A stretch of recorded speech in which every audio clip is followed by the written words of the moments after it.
A1 TV news ವೀಕ್ಷಕರಿಗೆ ಸ್ವಾಗತ. ಬಾಬಾ ಸಾಹೇಬ್ ಅಂಬೇಡ್ಕರ್ ನಮಗಾಗಿ ಅಮೃತ ನೀಡಿದ್ದಾರೆ. ಆದರೆ ಅದರ ಪಾಲು ಎಷ್ಟು ಜನಕ್ಕೆ ತಲುಪಿದೆ? ಚೀನಾ ರಾಮು ಆಕ್ರೋಶ. ನಮ್ಮ ಸಂಘಟನೆಯ ಹೋರಾಟವು ಕೇವಲ ಒಂದು ಹಳ್ಳಿಗೆ, ತಾಲೂಕಿಗೆ ಅಥವಾ ಜಿಲ್ಲೆಗೆ ಸೀಮಿತವಾಗಿಲ್ಲ. ಇದು ಕಾಶ್ಮೀರದಿಂದ ಕನ್ಯಾಕುಮಾರಿವರೆಗೆ ದೇಶಾದ್ಯಂತ ವ್ಯಾಪಿಸಿದೆ. ಬಾಬಾ ಸಾಹೇಬ್ ಅಂಬೇಡ್ಕರ್ ಅವರು ನಮಗಾಗಿ ತಾವೇ ವಿಷವನ್ನ ಕುಡಿದು ನಮಗೆ ಅಮೃತವನ್ನ ನೀಡಿ ಹೋಗಿದ್ದಾರೆ ಎಂದು ಅಖಿಲ ಭಾರತ ದಲಿತ ಕ್ರಿಯಾ ಸಮಿತಿಯ ರಾಷ್ಟ್ರೀಯ ಅಧ್ಯಕ್ಷರು ಹಾಗೂ ಸಂಸ್ಥಾಪಕರಾದ ಡಾಕ್ಟರ್ ಚಿ ನಾ ರಾಮು ಅವರು ಸ್ಮರಿಸಿದರು. ಚಿಂತಾಮಣಿ ತಾಲೂಕಿನ ಗೋಪಲ್ಲಿ ಗ್ರಾಮದಲ್ಲಿ ಅಖಿಲ ಭಾರತ ದಲಿತ ಕ್ರಿಯಾ ಸಮಿತಿಯ ನೂತನ ಶಾಖೆಯ ಉದ್ಘಾಟನಾ ಸಮಾರಂಭದಲ್ಲಿ ಭಾಗವಹಿಸಿ ಮಾತನಾಡಿದ ಅವರು, ಸಮಾಜದಲ್ಲಿ ಬಡವರು ಬಡವರಾಗಿಯೇ ಉಳಿಯುತ್ತಿದ್ದಾರೆ, ಶ್ರೀಮಂತರು ಇನ್ನೂ ಶ್ರೀಮಂತರಾಗುತ್ತಿದ್ದಾರೆ.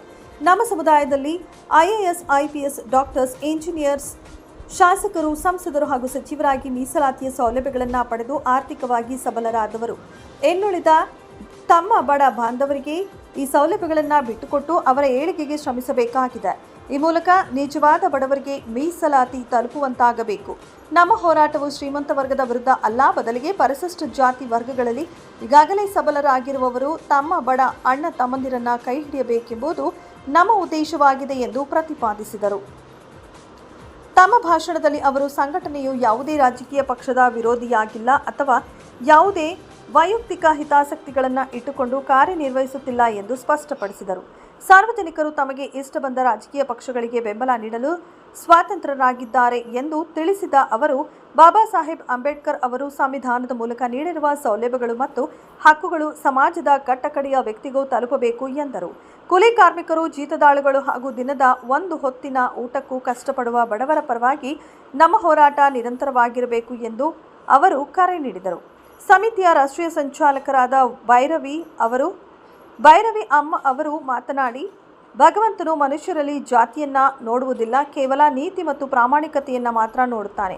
ನಾವು ಮಾದಿಗ ಎಂದು ಹೆಮ್ಮೆಯಿಂದ ಹೇಳಿಕೊಳ್ಳಬೇಕು. ಯಾಕಂದರೆ ಮಾದಿಗ ಅಂದರೆ ಮಹಾ ಆದಿಗ, ಸೃಷ್ಟಿಯ ಮೊಟ್ಟ ಮೊದಲ ಮಾನವ ಎಂದು ಅರ್ಥ. ಇಂತಹ ಶ್ರೇಷ್ಠ ಇತಿಹಾಸವಿರುವ ನಾವು ನಮ್ಮನ್ನು ಎಂದಿಗೂ ಕೀಳಾಗಿ ಭಾವಿಸಬಾರದು ಎಂದು ಸಮುದಾಯದಲ್ಲಿ ಸ್ವಾಭಿಮಾನದ ಕಿಚ್ಚು ಹೊತ್ತಿಸಿದರು. ಸಂವಿಧಾನ ಶಿಲ್ಪಿ ಡಾಕ್ಟರ್ BR ಅಂಬೇಡ್ಕರ್ ಅವರ ಹೋರಾಟ ಮತ್ತು ದೇಶಕ್ಕೆ ಅವರು ನೀಡಿದ ಕೊಡುಗೆಗಳನ್ನು ಸ್ಮರಿಸಿದರು. ಸಮಾಜದ ಸರ್ವತೋಮುಖ ಏಳಿಗೆಗಾಗಿ ಶ್ರಮಿಸಿದ ಬ್ರಹ್ಮಜ್ಞಾನಿ ಬಾಬಾ ಸಾಹೇಬರ ಚಿತ್ರವು ದೇಶದ ಕರೆನ್ಸಿ ನೋಟುಗಳ ಮೇಲೆ ಮುದ್ರಿತವಾಗಬೇಕು. ಈ ನಿಟ್ಟಿನಲ್ಲಿ ಚೀನಾ ರಾಮಣ್ಣ ಅವರು ಹಾಗೂ ನಾವು ನಿರಂತರವಾಗಿ ಹೋರಾಟ ನಡೆಸಲಿದ್ದೇವೆ. ಸಂಘಟನೆಯು ನಮಗೆ ನಮ್ಮ ಶಕ್ತಿಯನ್ನು ಅಭಿವೃದ್ಧಿಪಡಿಸಲು ಒಂದು ಸೂಕ್ತ ವೇದಿಕೆಯನ್ನು ಕಲ್ಪಿಸಿಕೊಟ್ಟಿದೆ ಎಂದು ವಿವರಿಸಿದರು. ಕಾರ್ಯಕ್ರಮದಲ್ಲಿ ರಾಷ್ಟ್ರೀಯ ಉಪಾಧ್ಯಕ್ಷ ಸುಶೀಲಾ ದೇವರಾಜ್, ಯುವ ಘಟಕ ರಾಜ್ಯಾಧ್ಯಕ್ಷ ನಿರಂಜನ್ ಡಿ ರಾಜ್ ಮಾತನಾಡಿದರು. ಇದೇ ವೇಳೆ ಚಿಂತಾಮಣಿ ತಾಲೂಕು ಯುವ ಘಟಕದ ಅಧ್ಯಕ್ಷರಾದ ಮನು ಮೌಲಾ ಜಿ, ಪ್ರಧಾನ ಕಾರ್ಯದರ್ಶಿಗಳಾಗಿ ಗೌತಮ್ ಕುಮಾರ್, ಪುನೀತ್ ಕುಮಾರ್, ಸಂಘಟನಾ ಕಾರ್ಯದರ್ಶಿಗಳಾಗಿ ನಿತಿನ್, ಭುವನ್ ಕುಮಾರ್, ಉಪಾಧ್ಯಕ್ಷರಾಗಿ ಗಗನ್ ಕುಮಾರ್, ಕೃತಿಕಾ ರಾಜ್, ಖಜಾನ್ಸಿ ಸತೀಶ್ ಕುಮಾರ್ ಅವರನ್ನು ಆಯ್ಕೆ ಮಾಡಲಾಯಿತು. ಮೂಲಕ ಕಾರ್ಯಕ್ರಮಕ್ಕೆ ಪ್ರಾರಂಭವನ್ನು ಮಾಡಿದಂತಹ ಎಲ್ಲ ಮುಖ್ಯ ಅತಿಥಿಗಳಿಗೂ,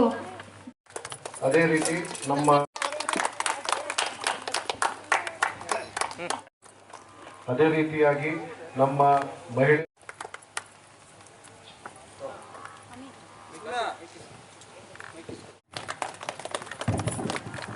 ದೇಶದ ಉತ್ತರಾಖಂಡ್ ರಾಜ್ಯದ ಬಹಳ ಪ್ರಸಿದ್ಧವಾದಂತಹ ಭಾರತ ದೇಶದಲ್ಲಿ ಅತ್ಯಂತ ಪ್ರಸಿದ್ಧವಾಗಿರ್ತಕ್ಕಂಥ ಮಾತಾಜಿಯವರು ಇಲ್ಲಿ ಆಗಮಿಸಿದ್ದಾರೆ. ಬರೀ ಯಾವುದೋ ಒಂದು ಹಳ್ಳಿಗೋ, ಯಾವುದೋ ಒಂದು ತಾಲೂಕಿಗೋ, ಯಾವುದೋ ಒಂದು ಜಿಲ್ಲೆಗೋ, ಯಾವುದೋ ರಾಜ್ಯಕ್ಕೆ ಸೀಮಿತ ಇಲ್ಲ. ಕಾಶ್ಮೀರದಿಂದ ಕನ್ಯಾಕುಮಾರಿವರೆಗೂ ನಮ್ಮ ಹೋರಾಟ ಇರ್ತಕ್ಕಂಥದ್ದು ಒಂದೇ ವಿಚಾರ. ಬಾಬಾ ಸಾಹೇಬ್ ಅಂಬೇಡ್ಕರ್ ಅವರು ಏನು ವಿಷಯವನ್ನ ಕುಡಿದು ನಮ್ಗೆ ಅಮೃತ ಕೊಟ್ಬಿಟ್ಟಿದ್ದಾರೆ. ಈ ಅಮೃತದ ಪಾಲು ಎಷ್ಟು ಜನ ತಲುಪಿದೆ? ಇವತ್ತು ಬಡವರಾಗೇ ಉಳ್ಕೊಂಡಿದ್ದಾರೆ, ಶ್ರೀಮಂತರಾಗಿ ಹೋಗ್ತಾ ಇದ್ದಾರೆ. ಇವಾಗ ನಮ್ಮಲ್ಲಿ ಇರ್ತಕ್ಕಂಥ IAS, IPS, RS, IFS, ಡಾಕ್ಟರ್ಗಳು, ಇಂಜಿನಿಯರ್ಗಳು, MLAಗಳು, MP ಗಳು, ಮಿನಿಸ್ಟರ್ಗಳು, ಇಂಡಸ್ಟ್ರಿಯಲಿಸ್ಟ್ಗಳು, ದೊಡ್ಡ ಕುಳುಗಳು ಇವತ್ತು ಮೀಸಲಾತಿಯ ಸೌಲಭ್ಯ ತಗೊಂಡು ತಿಂತಾ ಇದ್ದಾರೆ. ನಮ್ಮಲ್ಲಿರೋ ಹಳ್ಳಿಗಳಲ್ಲಿ ಇರ್ತಕ್ಕಂಥ ಬಡವರು, ಎಲ್ಲೋ ಒಂದ್ ಕಡೆ ಕುಗ್ರಾಮದಲ್ಲಿ ವಾಸ ಮಾಡ್ತಕ್ಕಂಥವ್ರು ಇವತ್ತು ತಿನ್ನೋದಕ್ಕೂ ಜೀವನ ಮಾಡೋದಕ್ಕೂ ಕಷ್ಟ ಪಡ್ತಾ ಇರ್ತಕ್ಕಂಥ ಕುಟುಂಬಗಳು ಇವತ್ತು ಸಾಕಷ್ಟು ನಾವು ನೋಡಿದ್ದೀವಿ. ಒಂದೂರಲ್ಲ, ಇಡೀ ಭಾರತ ದೇಶದ ಎಲ್ಲ ರಾಜ್ಯಗಳಲ್ಲೂ ಈ ಸಮಸ್ಯೆ ಇದೆ. ನಮ್ಮ ಹೋರಾಟ ಇರ್ತಕ್ಕಂಥದ್ದು ಎಲ್ಲ ಒಂದ್ ಕಡೆ ಶ್ರೀಮಂತ ವರ್ಗದ ವಿರುದ್ಧ ಅಲ್ಲ, ಶ್ರೀಮಂತರಾಗಿರೋ ಏನು ಪರಿಶಿಷ್ಟ ಜಾತಿ ವರ್ಗಗಳಿಂದ ಮೀಸಲಾತಿ ಪಡ್ಕೊಂಡಿದ್ದಾರೆ ಇವರು ಮೀಸಲಾತಿಯನ್ನು ತಮ್ಮ ಅಣ್ಣ ತಮ್ಮಂದ್ರಿಗೆ ಬಿಟ್ಕೊಡ್ಬೇಕಾದಂತ ಕೆಲಸ ಮಾಡ್ಬೇಕು. ನಾವೆಲ್ಲ ಚಿಕ್ಕ ಹುಡುಗರಿದ್ದಾಗ ದಿನದ ಕೂಟಕ್ಕೆ ಇಲ್ಲದಾಗ ನಮ್ಮಮ್ಮ ಹೊಲದಲ್ಲಿ ಹೋಗಿ ಅಣ್ಣೆ ಸೊಪ್ಪು ಕಿತ್ಕೊಂಡ್ಬಂದು ಒಂದು ಇಡಿ ಬೇಯಿಸಿ ಇಷ್ಟು ತಿಂದು ಮಲ್ಕೊಳ್ರಿ ಮಕ್ಕಳ ಅಂತ ಅಷ್ಟು ತಿಂದು ಮಲ್ಕ ಇದ್ದಂತ ಕಾಲ ನಮ್ದು. ಇವತ್ತು ನಾವು ಆ ಸ್ಥಿತಿಯಲ್ಲಿ ಇಲ್ಲ, ನಾವು ಸ್ವಲ್ಪ ಮೇಲೆ ಬಂದಿದ್ದೀವಿ. ನಾವು ಮೇಲೆ ಬಂದ ಮೇಲೆ ನಾವೇನ್ ಮಾಡ್ಬೇಕು?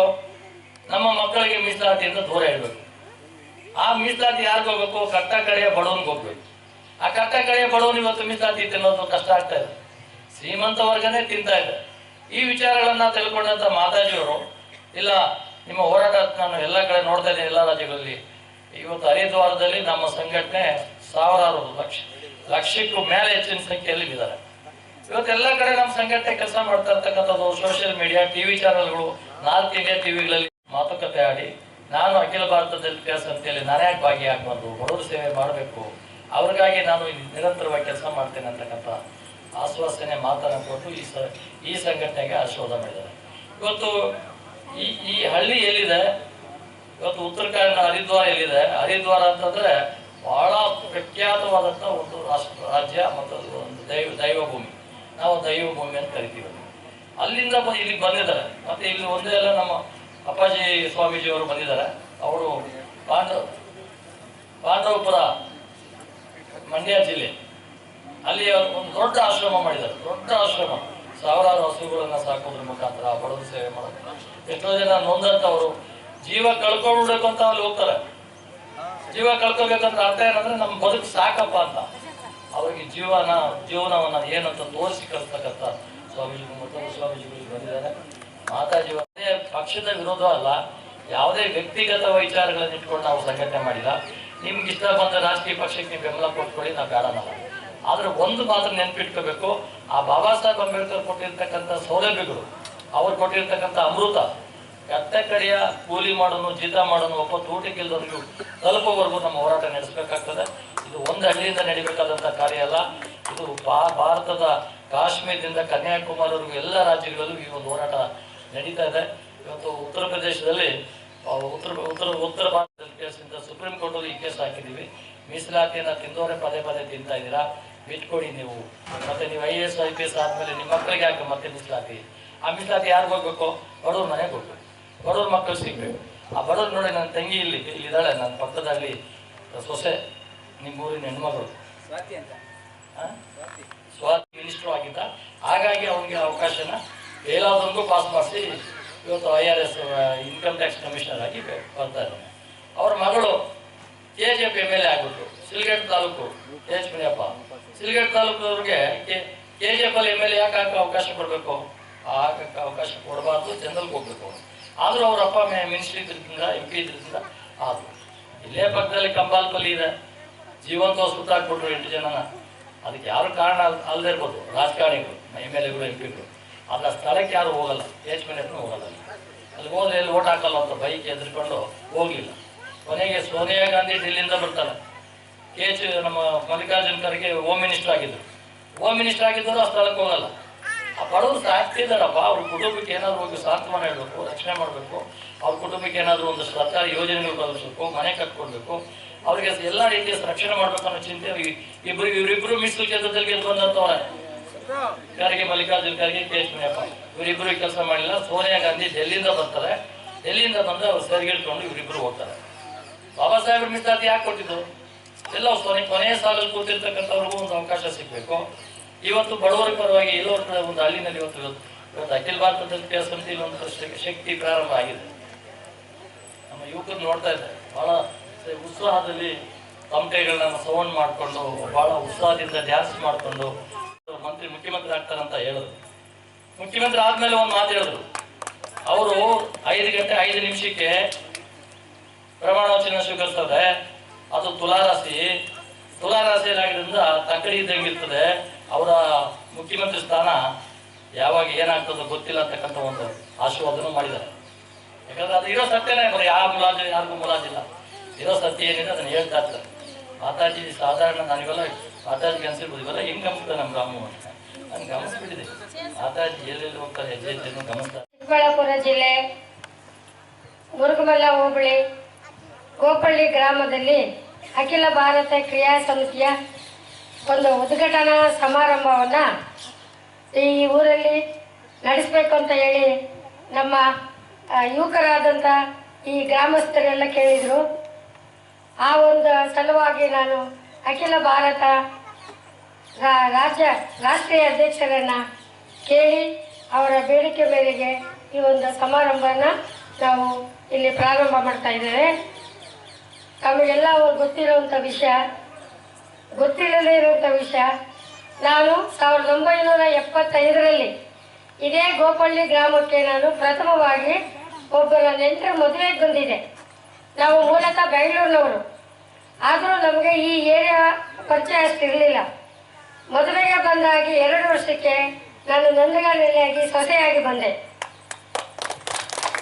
ಈಗ ನಂದಗಾಲಲ್ಲಿ ಗ್ರಾಮಕ್ಕೂ ಮತ್ತು ಗೋಪಳ್ಳಿ ಗ್ರಾಮ, ಜೋಗ್ಯಹಳ್ಳಿ, ಸುಮಾರು 3-4 ಸುತ್ತಮುತ್ತ ಹಳ್ಳಿಯಲ್ಲೆಲ್ಲ ನಾನು ಚಿರಪರಿಚಿತೆ. ನಾವು ಈ ಗ್ರಾಮದಲ್ಲಿ ನೆಲೆಸಿರೋ ಎಲ್ಲ ಹಿರಿಯ ಕಿರಿಯ ಗುರು ಚರಣರಿಗೆ ನಮಸ್ಕರಿಸುತ್ತಾ ನನ್ನ 2 ಮಾತನಾಡ್ತೇನೆ.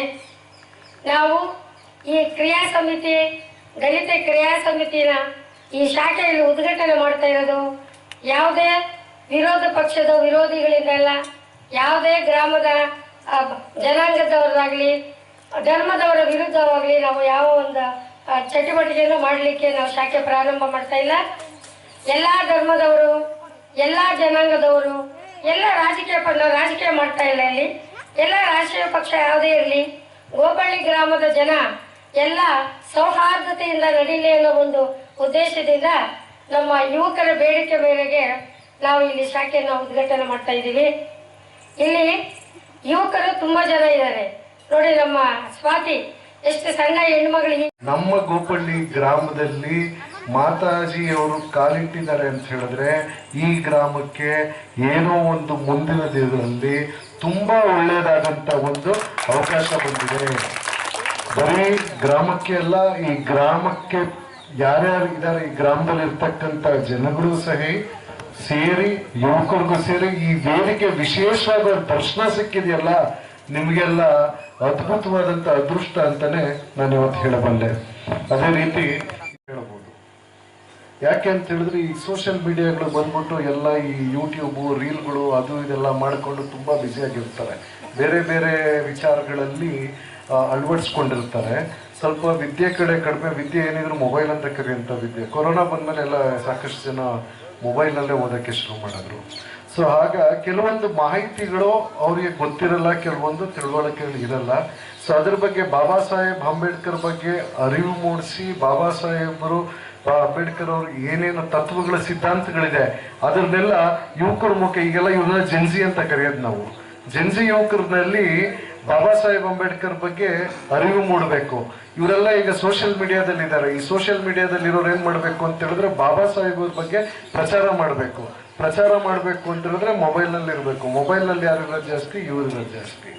ಸೊ ಈ ರೀತಿ ಈ ಜೆನ್ಸಿಗೂ ಸಹ ಒಂದು ಅರಿವು ಮೂಡಿಸಿ ಯಾವ ರೀತಿ ತಗೊಂಡ್ಬೇಕು, ಕೆಲವೊಂದು ಸಿದ್ಧಾಂತಗಳಿದೆ, ಹೋರಾಟ ಯಾವ ರೀತಿ ಮಾಡಬೇಕು, ಯಾಕೆಲ್ಲ ಮಾಡರ್ನೈಸ್ ಆಗೇ ಮಾಡಬೇಕು. ಸೋಷಿಯಲ್ ಮೀಡಿಯಾದಲ್ಲೇ ಹೋರಾಟ ಇವತ್ತು ನೋಡಿ, ಇವತ್ತೊಂದು ಸಂದರ್ಭ ಈ ತರ ಮಾಡಿದ್ರೆ ಸುಮಾರು 100-150 ಜನ ಸೇರಿದ್ದೀವಿ. ಇವತ್ತು 500 ಜನಕ್ಕಿಂತ ಬಿಟ್ಟು ಎಲ್ಲೋ ಪ್ರಪಾತಕ್ಕೆ ಬೀಳಬೇಕಾಗಿದ್ದ ಒಂದು ಮನಸ್ಸನ್ನ, ಒಂದು ಬಂಗಾರದಂತ ಮಗುವನ್ನ ಸತ್ಯಕ್ಕೆ ತನ್ನನ್ನೇ ತೊಡಗಿಸಿಕೊಂಡ ಒಬ್ಬ ವ್ಯಕ್ತಿಯನ್ನ ಕಾಪಾಡಿದ್ದು ಯಾರು ಗೊತ್ತಾ? ಯಾವುದೇ ಉಚ್ಚ ವರ್ಗದ ಜನಾಂಗ ಅಲ್ಲ, ಅಲ್ಲಿ ವೀರಬಾಹು ಎನ್ನುವ ಒಬ್ಬ ಚಂಡಾಲ. ನೋಡಿ, ಈ ಚಂಡಾಲ ಅಂದ ತಕ್ಷಣ ಅಟ್ರಾಸಿಟಿ ಕೇಸ್ ಹಾಕೇ ಬಿಡ್ತಾರೆ. ಇದು ತಪ್ಪು. ಯಾಕೆ ಅಂದ್ರೆ ಓಂ ಐಂ ಕ್ರೀಂ ಶ್ರೀಂ ಕ್ಲೀಂ ಉಚ್ಚಿಷ್ಟ ಚಾಂಡಾಲಿ ಮಾತಂಗೇಶ್ವರಿ ಸರ್ವಜನ ವಶಂಕರಿ ಸ್ವಾಹ ಅಂತ ಹೊಡೆದು ಚಂಡಾಲ ಕನ್ಯಾ ಅಂತಿದೆ. ಆ ಚಂಡಾಲ ಶಬ್ದಕ್ಕೆ ಅರ್ಥ ಬೈಯೋದು ಅಂತ ಅರ್ಥ ಅಲ್ಲ. ಅಂದ್ರೆ ಒಂದು ಸತ್ಯವನ್ನ ಕಾಪಾಡಲಿಕ್ಕೆ ವೀರಬಾಹು ಬೇಕಾದ. ಅವಳ ಹೆಸರು ಚಂದ್ರಮತಿ. ಚಂದ್ರ ಅಂದ್ರೆ ಬೇರೆಲ್ಲ, ಮತಿ ಅಂದ್ರೆ ಬೇರೆಲ್ಲ. ಮತಿಗೆಟ್ಟವನೇ ಅಂತಾರೆ.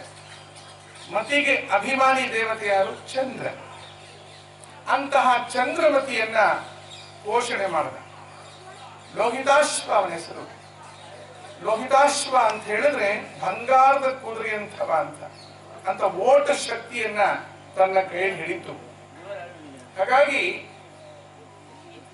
ನಮ್ಮ ಮನೆಗಳಲ್ಲಿ ನಾವು ತುಂಬಾ ಸಣ್ಣವರಿದ್ದಾಗ, ಈಗೇನು ಬಹಳ ದೊಡ್ಡವರಾಗಿದ್ದೀವಿ ಅಂತ ಅನ್ಸಲ್ಲ, ಬರ್ತಾ ಬರ್ತಾ ಸಣ್ಣವರೇ ಆಗೋದು ನಾವು. ಯಾಕೆಂದ್ರೆ ತುಂಬಾ ದೊಡ್ಡವರಾಗಿದ್ದೀವಿ ಅಂತ ತಿಳ್ಕೊಳ್ಳೋದೇ ದೊಡ್ಡ ಸಣ್ಣತನ.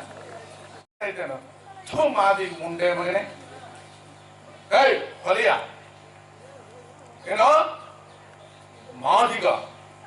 ಇದನ್ನ ನಾನು ಅನ್ಕೊಂಡಿದ್ದೆ ಬ್ರಾಹ್ಮಣರೇ ಮಾದಿಗರು ಅಂತ ನನಗೆ ಗೊತ್ತಿರಲಿಲ್ಲ.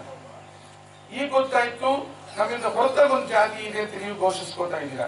ಇದು ದೊಡ್ಡ ಜಾತಿಯವರು ದೊಡ್ಡ ಜಾತಿಯವರಿಗೆ ಬೈತಾ ಇದ್ದಿತ್ತು. ಮಾದಿ ಮುಂಡೆ ಮಗನೆ, ತೂ ಹೊಲೆ ಮುಂಡೆ ಮಗನೆ, ಹಿಂಗೆಲ್ಲ ತೂ ಚಂಡಾಲ ಅಂತಿದ್ರು. ಯಾರಿಗಂತಿದ್ರು? ನಮ್ಗೆ ಅಂತಿದ್ರು. ನನಗೆ ಗೊತ್ತಿರಲಿಲ್ಲ ಇದೊಂದು ಜಾತಿ ಇರುತ್ತೆ ಅಂತ ಗೊತ್ತಿರಲಿಲ್ಲ. ಯಾಕಂದ್ರೆ ನಮ್ಮ ಅಜ್ಜಿ ತುಂಬಾ ಒಳ್ಳೆ ಹೆಣ್ಮಗಳು. ನಮ್ಮಲ್ಲಿ ಕರಿಯಮ್ಮ ಅಂತ ಒಬ್ಬ ಕೆಲಸ ಮಾಡ್ತೀವಿ. ಆಕೆ ಇದೇ ವರ್ಗದವರು. ನಮ್ಮ ಅಜ್ಜನ ಮುಟ್ಕೊಂಡ್ರೆ ನಾವು ಅಸ್ಪೃಶ್ಯರಷ್ಟೇ. ಅವ್ರ ಮಡಿಯಲ್ಲಿ ಪೂಜೆ ಕೂತ್ಕೊಂಡಾಗ ನಾವು ಹೋಗಿ ಅವ್ರನ್ನ ಮುಟ್ಟಿದ್ರೆ ನಮ್ಮನ್ನ ಅಸ್ಪೃಶ್ಯ ಅಂತ ತಿಳ್ಕೊಳ್ತಿದ್ರೆ ವಿನಃ ಮತ್ತೊಂದು ಜಾತಿ ಅಸ್ಪೃಶ್ಯ ಜಾತಿ ಇದೆ ಅಂತ ನಮಗೆ ಕಲ್ಪನೆಗೂ ಕೂಡ ಅವರು ತರಲಿಲ್ಲ. ಇನ್ನು ಮನುಕುಲವನ್ನು ಉದ್ಧರಿಸಿಹ, ಮನುಕುಲವನ್ನು ಉದ್ಧರಿಸುತ್ತಿಹ, ಮನುಕುಲವನ್ನು ಉದ್ಧರಿಸುವ ಭೂತಕಾಲ, ವರ್ತಮಾನ ಕಾಲ ಮತ್ತು ಭವಿಷ್ಯತ್ ಕಾಲ, ಈ ಮೂರು ಕುಲಕ್ಕೂ ಒಬ್ಬ ಮಹಾಮುನೀಂದ್ರರಿದ್ದಾರೆ. ಈಸು ಮುನಿಗಳಿದ್ದೇನು ಮಾಡಿದರೋ, ಈಸು ಮುನಿಗಳು ಇದ್ದು ಏನು ಮಾಡಿದರೋ, ರಾಘವೇಂದ್ರ ಮುನಿ ಮನುಕುಲವನ್ನು ಉದ್ಧರಿಸಿಹ, ಉದ್ಧರಿಸುತ್ತಿಹ, ಉದ್ಧರಿಸುವ. ಈ ಮೂರು ಕಾಲದಲ್ಲಿರ್ತಕ್ಕಂಥ ಗುರುಗಳು ಕೇವಲ ರಾಘವೇಂದ್ರ ಸ್ವಾಮಿಗಳು. ರಾಘವೇಂದ್ರ ಸ್ವಾಮಿಗಳವರ ಜೀವನ ಚರಿತ್ರೆಯನ್ನು ತೆಗೆದು ನೋಡಿದಾಗ ಅವರೂ ತುಂಬಾ ಇದನ್ನೇ ಮಾಡಿದ್ದಾರೆ. ಜಾತಿಯಲ್ಲ, ಅದಕ್ಕೆ ತುಂಬಾ ಅರ್ಥಗಳಿದೆ. ಆ ಚಂಡಾಲ ಬರುವಾಗ ಸೊರೆಯ ಕುಂಭವನ್ನ ತನ್ನ ಹೆಗಲ ಹೊತ್ಕೊಂಡು ಬರ್ತಾ ಇರ್ತಾನೆ. ತಕ್ಷಣ ಆಚಾರ್ಯರಿಗೆ ಅಡ್ಡ ಬರ್ತಾನೆ. ಅಲ್ಲಿರ್ತಕ್ಕಂಥ ಉಚ್ಚ ವರ್ಗದ ಜನಾಂಗ ಅವನನ್ನು ದೂಡ್ಲಿಕ್ಕೆ ಪ್ರಯತ್ನ ಮಾಡ್ತಾರೆ. ಆದ್ರೆ ಶಂಕರರು ಅವನಿಗೆ ಉದ್ದ ನಮಸ್ಕಾರ ಮಾಡ್ತಾರೆ. ನೋಡಿ ಎಷ್ಟು ಅದ್ಭುತವಾದ ವಿಷಯ. ಆಚಾರ್ಯ ತ್ರಯರಲ್ಲಿ ಶಂಕರ ಭಗವತ್ಪಾದರು ಪ್ರಪ್ರಥಮ ಮುನೀಂದ್ರರು. ಅವರು ನೇರವಾಗಿ ಉದ್ದವಾಗಿ ನಮಸ್ಕಾರ ಮಾಡ್ತಾರೆ. ತಕ್ಷಣ ಅವರೊಂದು ಕೋಟ್ ಮಾಡ್ತಾರೆ. ಏನ್ ಗೊತ್ತಾ? ವೇದದಲ್ಲಿ ಎಲ್ಲಿಯೂ ಜಾತಿಯ ವಿಚಾರ ಇಲ್ಲ. ರುದ್ರ ಅಂತ ಒಂದು ಅಧ್ಯಾಯ ಇದೆ. ಅದರಲ್ಲಿ ಸ್ಥೇನ್ಯಾಯಚ ಕುಲಾಲಾಯಚ ನಮಶ್ಚಮ್ಮಾರಾಯಚ ಅಂತಿದೆ. ಮಡಿಕೆ ಮಾಡುವವನೇ, ಮೆಟ್ಟು ಹೊಲಿಯುವವನೇ, ಕಳ್ಳನೇ, ಖದೀಮನೆ ನಿಂಗೆ ನಮಸ್ಕಾರ ಮಾಡುತ್ತೇನೆ ಅಂತ ಭಗವಂತ ರುದ್ರನನ್ನ ಚಮ್ಮಾರ ಅಂತ ಹೇಳಿದ್ದಾರೆ, ಮೆಟ್ಟು ಹೊಲಿಯುವ ಅಂತ ಹೇಳಿದ್ದಾರೆ. ಸಾಕ್ಷಾತ್ ಪಾಂಡುರಂಗ ದಾಮಾಧಿಪಂತನ ಭಕ್ತಿಗೆ ಮೆಚ್ಚಿ ಹೊಲಿಗನಾದಾತ. ಆ ದಾಮ ಒಬ್ಬ ಆಳು ಮಗನ ಕೆಲಸ ಮಾಡಿಕೊಂಡು ಆ ಮೆಟ್ಟನ್ನು ಹೊಲಿದು ಅವನಿಗೆ ಸಹಕಾರ ಕೊಟ್ಟಿದ್ದಾನೆ. ಇದೆಲ್ಲ ನೋಡಿದಾಗ ದೇವರು ಜಾತಿಯನ್ನು ನೋಡುವುದಿಲ್ಲ, ಕೇವಲ ನೀತಿಯನ್ನು ಮಾತ್ರ ನೋಡ್ತಾರೆ ಅಂತ. ಮಾದಿಗ ಅಂದ ತಕ್ಷಣ ಹೆಮ್ಮೆಯಿಂದ ಹೂ ಅನ್ಬೇಕು. ಯಾಕಂದ್ರೆ ಮಾದಿಗ ಅಲ್ಲ, ಅದು ಮಹಾ ಪ್ಲಸ್ ಆದಿಗ ಅಂತ ಅರ್ಥ. ಈ ಜಗತ್ತಿನ ಸೃಷ್ಟಿಗೆ ಮೊಟ್ಟ ಮೊದಲ ಮಾನವ ಗಣೋ ನೀನು ಅಂತ ಹೇಳ್ತಾ ಇದ್ದಾರೆ. ಅದನ್ನ ಸಣ್ಣ ಪದ ಅಂತ ತಿಳ್ಕೊಳ್ಳಿಕ್ಕಾಗತ್ತಾ? ಮಾದಿಗ ಅಂತ ಯಾಕಾಯ್ತೋ ಗೊತ್ತಿಲ್ಲ ನನಗೆ. ಮಹಾ ಆದಿಗ, ಮಹಾದೇವ, ಮಹಾನಾರಾಯಣ ಉಪನಿಷತ್ತು. ಮಹಾನ ದೊಡ್ಡ ವಿಷಯ. ಮೊಟ್ಟ ಮೊದಲ ಸೃಷ್ಟಿಗೆ ಮೊಟ್ಟ ಮೊದಲ ಮಾನವ ಅಂದ್ರು. ಯಾಕೆ ಗೊತ್ತಾ? ನಾನು ಈಗ ತಾನೇ ಹೇಳಿದೆ, ಮಾತಂಗಿ ಸ್ತೋತ್ರವನ್ನ ಹೇಳಿದೆ. ಮಾತಂಗಿ ಅಂದ್ರೆ ಚತುರ್ಮುಖ ಬ್ರಹ್ಮದೇವನ ನೆರಳು.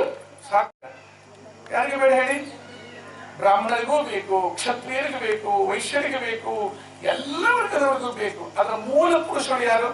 ಅವಳೇ ಚಂಡಾಲ ಕನ್ಯಾ ಅಲ್ವಾ?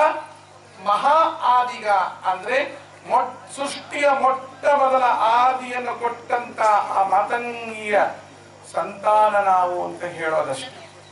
ಒಂದು ತಾಯಿ ತನ್ನ ಮಗುವಿನ ನವದ್ವಾರಗಳನ್ನ, ಹೇಸಿಗೆಯನ್ನ ಅಸಹ್ಯವಿಲ್ಲದಂತೆ ಸ್ವಚ್ಛ ಮಾಡ್ತಾಳೆ ನೋಡಿ.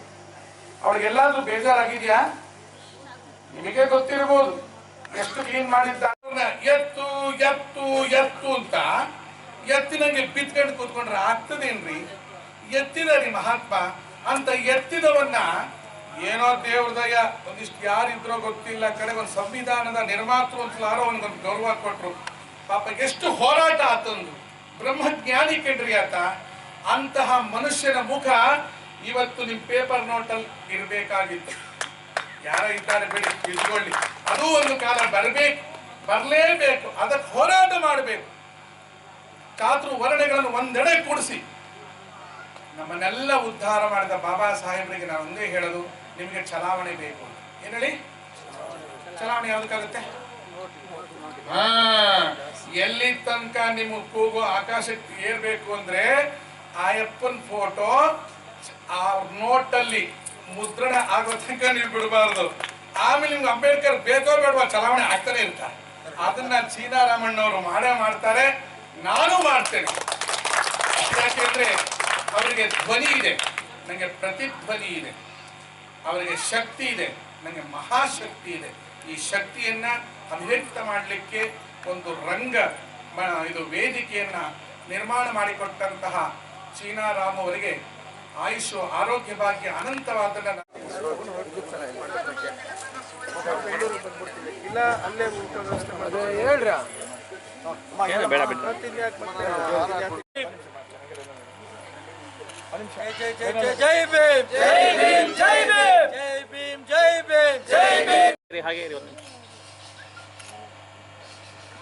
बोलो अखिल भारत दलित